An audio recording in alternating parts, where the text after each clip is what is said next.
네, 오늘은 시편 106편 13절부터 27절까지 보겠습니다. 구약성경 881쪽입니다. 시편 106편 13절부터 27절까지 오늘 우리에게 주시는 말씀으로 받겠습니다. 106편 13절부터 한 절씩 27절까지 교독하겠습니다. 그러나 그들은 그가 행하신 일을 곧 잊어버리며 그의 가르침을 기다리지 아니하고 광야에서 욕심을 크게 내며 사막에서 하나님을 시험하였도다. 그러므로 여호와께서는 그들이 요구한 것을 그들에게 주셨을지라도 그들의 영혼은 쇠약하게 하셨도다. 그들이 진영에서 모세와 여호와의 거룩한 자 아론을 질투하며 땅이 갈라져 다단을 삼키며 아비람의 당을 덮었고 불이 그들의 당에 붙으며 화염이 악인들을 살랐도다. 그들이 호렙에서 송아지를 만들고 부어 만든 우상을 경배하여 자기 영광을 풀먹는 소의 형상으로 바꿨도다.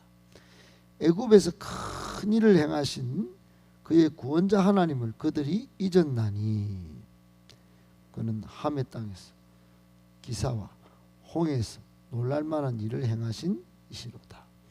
그러므로 여호와께서 그들을 멸하리라 하셨으나 그가 택하신 모세가 그 어려움 가운데에서 그의 앞에 서서 그의 노를 돌이켜 멸하시지 아니하게 하였도다. 그들이 그 기쁨의 땅을 멸시하며 그 말씀을 믿지 아니하고 그들의 장막에서 원망하며 여호와의 음성을 듣지 아니하였도다. 이러므로 그가 그의 손을 들어 그들에게 맹세하기를 그들이 광야에 엎드러지게 하고 27절 같이 읽겠습니다. 또 그들의 후손을 뭇 백성 중에 엎드러뜨리며 여러 나라로 흩어지게 하리라 하셨도다. 아멘. 할렐루야. 하나님께서 오늘도 우리와 함께 하시고 우리의 인생길을 복되게 하시기를 예수님의 이름으로 축복합니다. 아멘. 오늘 본문의 말씀 속에서 우리에게 주시는 교훈의 말씀 세 가지를 받고 그 세 가지를 기억하고 기도하는 시간을 갖도록 하겠습니다. 첫 번째, 경박스럽고 변덕스러운 믿음은 위험한 것입니다. 경박스럽고 변덕스러운 믿음은 위험한 것입니다. 여러분, 우리에게 믿음이 여러 가지 정의로 믿음을 정의하고 또 내릴 수 있고 그 믿음을 이렇게 종류별로 나눌 수가 있겠습니다. 그런데 믿음도 참된 믿음, 견고한 믿음, 굳센 믿음, 흔들리지 않는 믿음, 한결같은 믿음, 변함없이 충성하는 믿음이 있을 수 있지만 경박스럽고 변덕스러운 믿음도 있다는 겁니다. 여러분, 오늘 13절, 14절은 그 믿음을 보인 출애굽 이스라엘 백성들을 잘 보여주고 있는데 이 사건은 사건을 회상케 하는데요. 과거에 출애굽 할 때 이스라엘 백성들이 물이 없을 때 광야에서 물이 없어서 욕심을 내고 또 사막에서 먹을 것이 그 고기를 못 먹어가지고 고기에 탐욕을 부린 그 사건, 마라에서 있었던 그 사건을 배경으로 삼고 있습니다. 근데 14절 끝에 보면 광야에서 욕심을 크게 내며 사막에서 하나님을 시험하셨도다 그랬죠. 이걸 하나님을 시험한 사건, 하나님을 시험한 사건 이렇게 정의 내렸다 하는 겁니다. 여러분, 이 사건은 광야에서 하나님의 큰 기적을 이미 체험하고도, 즉 홍해 사건을 어제 우리가 보았죠. 무사히 그 바다를 넘어선 겁니다. 통과했지요. 거기에 이스라엘 이집트에 따라오던 이집트 병사들이 다 몰사했지요. 이런 놀라운 홍해를 무사히 통과하고 큰 기적을 체험했음에도 불구하고 또 하나님의 구원을 경험했음에도 불구하고 민수기 33장에 보면 이제 마라에 처음 진을 치게 되는데, 그러나 그만 물이 없는 겁니다. 물이 써서 마시지 못하는, 이로 인해서 지도자 모세를 원망하고 또 하나님을 대적한 그런 사건이 벌어진 거예요. 여러분, 이것이 얼마나 경박스럽고 변덕스러운 그런 모습인가 하면, 이게 조금 전에 바로 눈앞에서 펼쳐진 하나님의 크신 역사, 그 역사의 현장을 조금 전에 경험했습니다. 홍해 바다에서 사면초가의 상황에서 정말 하나님이 구원하시고 건지신 그 사건을 금방 경험했는데 금방 잊어버린 것이죠. 여러분, 이것도 문제인데 사실은 더 큰 문제는 하나님께서 출애굽의 전 과정을 통해서 이미 말씀하신 겁니다. 말씀을 하셨어요. 이스라엘 민족을 그만 원대하고 또 사랑스러운 큰 계획을 이미 다 말씀하셨어요. 그 말씀하셨는데 불신한 게 이게 더 큰 문제입니다. 여러분, 아무리 눈앞에 무슨 일이 있어도 또 조금 전에 큰 기적을 체험했어도 하나님의 약속의 말씀을 불신했다, 이게 오래 못 간다, 이러면 반드시 인간은 감정의 존재고 또 변덕스러운 존재이기 때문에 이 부패한 심령에서 원망 불평이 막 일어나는 겁니다. 여러분, 당장 물이 없어서 당장 고기에 탐욕이 생겨서 이 눈앞의 상황과 사건에만 마음이 상해버린 겁니다. 그러니까 원망 불평하고 지금 있는, 그래서 하나님을 시험한 사건이 되어버린 이 조그만 문제가 이 큰 사건을 만들어버리는 이 경박스럽고 변덕스러운 이스라엘 백성이 바로 우리의 모습 아니겠습니까? 여러분, 그렇습니다. 이집트에서의 엄청난 10가지 재앙도 아주 경험했습니다. 무려 400여 년의 포로 생활에서 하나님이 탈출시키셨습니다. 250만 명을 탈출시키는 그 유월절 사건을 경험했지요. 조금 전에 눈앞에서 홍해 기적도 체험했습니다. 비록 공경에 처하고 또 어려움이 있지만, 좀 마음 상한 일이 있다 하지만, 여러분, 그래도 그동안에 하나님의 신실하신 역사를 믿고 또 앞으로도 놀라운 역사를 행할 하나님을, 그 신실하심을 믿고 기다릴만 하지 않습니까? 근데 기다리지 못했다. 여러분, 정말 오늘 13절 끝에 그 행하신 일을 잊어버리고 그의 가르침을 기다리지 아니했다 그랬습니다. 여러분, 교회 다니는 우리도 그렇지 않습니까? 목사의 말이 뭐라고? 하나님을 잊어버린 겁니다. 하나님이 지금까지 베풀어 주신 은혜, 구원, 또 약속의 말씀이 있지 않습니까? 하나님이 어디 죽었다 합니까?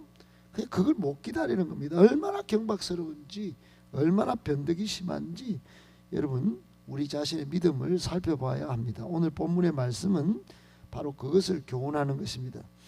하나님의 자손은 이것 경박스럽고 변덕스러우면 하나님의 진노를 살 수밖에 없다. 이 위험한 것입니다. 이렇게 목마르고 이렇게 배고픔, 이거 하나님께서 15절에 뭐라고 그래요? 이거 해결하였을지라도 하나님 해결해 주십니다. 그런데 영혼이 쇠약하게 하셨도다. 여러분, 그래서 요한 3서에 말씀하시죠. 영혼이 잘 되는 거, 하나님의 말씀을 항상 기억하고 하나님의 하실 일을 기대하는 그 하나님을 바라보는 하나님 바라기가 되어서 영혼이 잘 되는 것이 먼저지, 눈앞에 그거 안 되는 거 그것 때문에 경박스럽고 변덕스러우면 이게 다 문제가 되는 겁니다. 영혼이 쇠약해져 버렸다. 이 위험한 짓을 이게 자초한 것이다. 이렇게 하나님이 말씀하고 계신 것입니다. 우리에게도 이런 문제가 있을 수 있다는 거 꼭 기억하고 항상 하나님의 말씀을 신뢰하고 신실하신 하나님을 바라보며 기다릴 줄 아는 저와 여러분들 굳센 믿음의 소유자들 다 되기를 예수님의 이름으로 축복합니다. 아멘. 두 번째, 당짓고 하나님 세우신 권위에 도전하는 행위는 빨리 멈춰야 사는 길입니다. 당짓고 하나님 세우신 권위에 도전하는 행위는 반드시 빨리 멈춰야 사는 길입니다.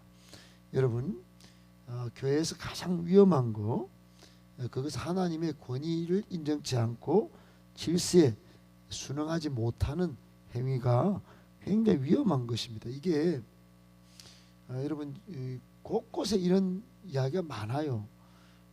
첫 사람 아담도 하나님의 권위에 도전한 거고, 또 출애굽 때도 그렇고, 고린도 교회 사도 바울도 많은 이야기를 할당을 해서 이 부분을 하나님은 무질서의 하나님이 아니고 질서의 하나님이다 하면서 이야기를 많이 하고 있습니다.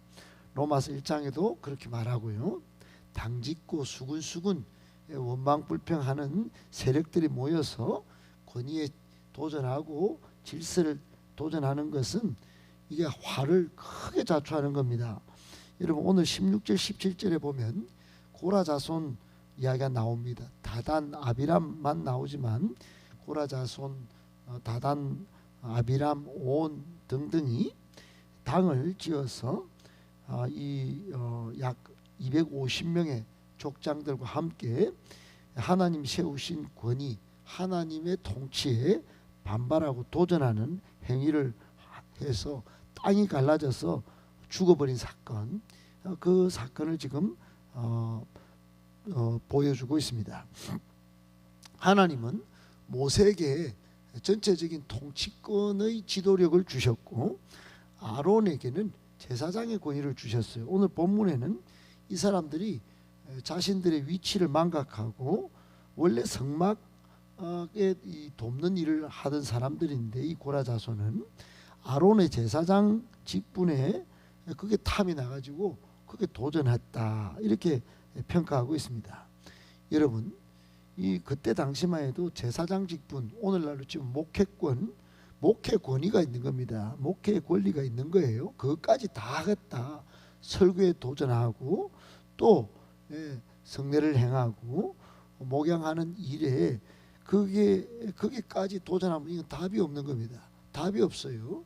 자신의 권한을 벗어나서, 이게 다른 말로 하면 오늘 이 고라 자손이 한 거는 자신들이 맡은 직임과 자신들의 신분의 정체성을 망각한 거다, 이렇게 보는 겁니다. 하나님이 맡겨주신 책임을 정말 충실히 감당하지 못하고 소홀히 여긴 결과다, 이렇게 평가받는 겁니다. 오히려 하나님이 거룩하게 세우신 그 지도권에 도전하고 또 대적한 행위로 하나님이 판단하셔서 그 불순종하고 당짓고 도전하는 행위에 대해서 하나님이 바로 땅을 갈라지게 해서 17절에 땅이 갈라져 삼켜버리고, 그리고 18절에 보면 그들의 땅에 불을 지어서 화염이 그들을 살라버렸다, 이렇게 말하고 있습니다. 여러분, 우리에게 주시는 교훈이 뭘까요? 그동안 하나님의 은혜를 체험하고 또 하나님이 정말 사랑하여 여기까지 왔다 할지라도 하나님이 부여한 질서에 조금만 벗어나도 불순종의 습관이 조금 스물스물 올라와서 안 좋은 이야기를 그렇게 하면서 당을 짓는 순간, 이게 여러분 아주 위험한 것입니다. 자신의 신분 정체성을 망각하는 행위로 갈 수 있다. 그리고는 도전하게 되겠죠. 결과적으로 이걸 빨리 멈추지 않으면 화가 된다 하는 것입니다. 하나님이 세우신 질서에 도전하고 불만, 원망하면서 그렇게 이제 끝간데까지 가서 대적하면 이게 뭐 땅이 갈라지게 하는 것만 하나님이 하시겠습니까? 그보다 더 한 일도 하나님 하실 수 있는 걸 모르고 결국은 화를 자기가 받는 것입니다. 꼭 기억하고 하나님 세우신 행위에 도전하는 행위 빨리 멈추어서 사는 길을 택하는, 복 받는 길을 택하는 저와 여러분 다 되시기를 예수님의 이름으로 축복합니다. 아멘. 마지막 세 번째, 보이지 않는 하나님을 제대로 섬기려면 우상 숭배 습관부터 제거해야 합니다. 보이지 않는 하나님을 제대로 섬기려면 우상 숭배 습관부터 제거해야 합니다. 여러분, 인간의 본성은 자기를 우상시하고 이기적인 탐심을 앞세우는 우상 숭배의 씨앗이 있다는 겁니다. 이게 인간이 굉장히 여러분 부패한 인간이 가진 아주 안 좋은 거죠. 처음부터 인간은 우상 숭배의 습관이 있습니다. 죄인은 자기를 우상화하든지 자기가 정말 부패한 것 때문에 눈에 보이는 것을 하나님으로 만드는 그런 습관들이 스물스물 올라오는, 그게 아주 기본적으로 있습니다. 오늘 본문 19절부터 끝까지는 출애굽 이스라엘 백성들이 아주 금송아지를 만들어서 우상을 숭배한 사건을 기록하고 있습니다. 이스라엘 백성들이 눈에 보이는 금송아지를 자신들의 금붙이를 다 만들어 녹여가지고 부와 번영의 또 성공의 상징으로 만들어 섬긴 그 사건입니다. 21절에 보면 이 금송아지를 만들어 숭배한 이 사건을 큰 구원을 이루신 하나님을 잊어버린 사건으로 하나님이 평가하셨습니다. 하나님을 잊어버린 사건. 여러분, 하나님이 안 보이니까 모세가 또 시내산에 올라가서 지도자가 40일 동안 안 내려오니까 하나님도 안 보이고 지도자도 자기들을 무시하고 있다. 정말 그래서 보이는 하나님을 섬기자. 일단 우리가 눈에 보이는 부와 번영, 성공, 우리 이집트에서 경험했으니까 그 하나님이라면 반드시 부도 주시고 번영도 주시고 성공을 주시면 그렇게 주셔야 하고, 그런 하나님이면 믿어보겠다, 이렇게 나선 것입니다. 한마디로 여러분, 이 사람들, 금송아지를 만든 이 사람들의 문제는 뭐냐? 전능하신 하나님, 무한하신 하나님, 영원하신 하나님을 믿지 못하겠다는 겁니다. 그냥 눈에 보여줘야 되겠다, 이 말이에요. 여러분, 과거, 현재, 미래 정말 살아계신 하나님인 걸 순간 잊어버리고 눈에 보여야 믿고, 자신들의 신앙의 틀에, 그들의 사고에 뭔가 눈에 판단이 되고 경험되어지면 섬기겠다는 겁니다. 눈에 보이면 믿어주겠다는 그런 정말 알량한 꼼수를, 계산적인 생각을 하게 된 것이죠. 사랑하는 여러분, 우리가 믿음을 눈에 진짜 우상을 찍으면 안 만듭니다. 그런데 이게 꼴량한 꼼수를 부리면서 우상화하는 버릇은 여전히 남아 있습니다. 교회를 다녀도 우상을 만들어 놓고는 그렇게 우상을 섬기는 그런 행위는 하지 않지만, 정말 우리 마음속에 자기를 우상화하고 또 하나님이 복 주시면 믿음이 좀 강화된 것 같이 하나님이 내 인생의 문제를 딱 해결하고 승리를 주시면 믿겠다는 꼴랑한 그런 우상 숭배 습관이 밑에 뿌리가 딱 있어요. 그러다가 나중에는 결정적인 순간에 하나님이 좀 오랫동안 안 보이거나 응답을 좀 늦게 주시면 그 시시라는 계획은 온데간데 없고, 미래에 더 좋은 것을 주실 하나님은 전혀 그냥 발로 딱 차버리고 그냥 즉시 우상 숭배로 나갑니다. 얼마나 어리석은지 몰라요. 여러분, 하나님이 절대로 죽는 분이 아닙니다. 죽는 분도 아니고 어제나 오늘이나 동일하십니다.